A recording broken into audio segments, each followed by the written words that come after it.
Malaysia Airlines is facing uncomfortable questions about the treatment of its staff amid angry claims that some of its cabin crew have been sacked for being overweight. The Far Eastern carrier has been accused of ageism and body shape discrimination after it was revealed that 5 of its employees all over the age of 50 have had their contracts terminated. The flight attendants, 3 men and 2 women, have worked for the airline for more than 20 years, but have been told their services are no longer required, according to the National Union of Flight Attendants Malaysia NUFM.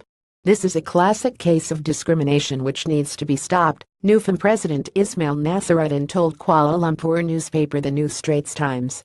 It is unfair and cruel to the cabin crew. NUFM says that the firings are only the beginning of a broader purge, and that another 20 crew members are expected to be dismissed shortly. Mr. Nasruddin added that the airline's decision is against the terms of the staff members' terms of employment. The confessions of an air hostess: "This is the same as sacking any female workers for being sick or pregnant. It is unacceptable," he said. The affected workers were sent letters about their weight before they received their notices of termination, but Mr. Nasruddin has denounced this move, saying that the crew members' contracts do not allow them to be dismissed in this way. This was only included in their policy, which has never been acknowledged, he argued. Mr. Nasruddin produced an example of this mail out at a press conference.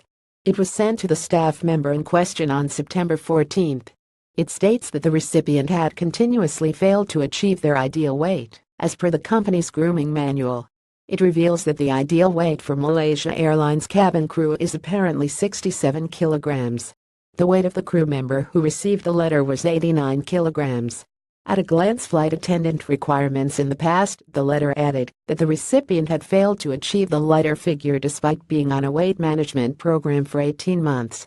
Malaysia Airlines has refused to comment on the matter beyond a short statement. Malaysia Airlines wishes to state that any issue involving its staff remains an internal matter and will not be discussed publicly, it announced. All internal processes were followed before we arrived at the decision. NUFM has said it will fight the dismissals. We are not taking this matter lightly and will proceed with legal action if this situation remains unchanged, Mr. Nasruddin continued. I hope the Malaysian Transport Ministry and Human Resources Ministry will help to look into this matter and find an amicable and fair solution. This is not the first time a major airline has encountered turbulence after being seen to lay off cabin crew members over a certain age or weight. In April, a Russian court rejected claims from a group of flight attendants calling ISTS, a Russian abbreviation for old, fat, ugly, that they were moved from international to domestic services in a row over their appearance. Aeroflot was accused of laying off staff over a certain age. This content is subject to copyright. Miguel Medina Evgenia Magurina, one of the stewardesses, said that, in the summer of 2016, Aeroflot had introduced rules governing how female flight attendants should look, with those who did not comply being dropped from major routes. All stewardesses were photographed, measured and weighed by the airline in June last year, supposedly to have new uniforms ordered, she said. Everyone older than 40, or with clothing size larger than small or medium, was taken off international flights. The case was thrown out by a Moscow court in April of this year.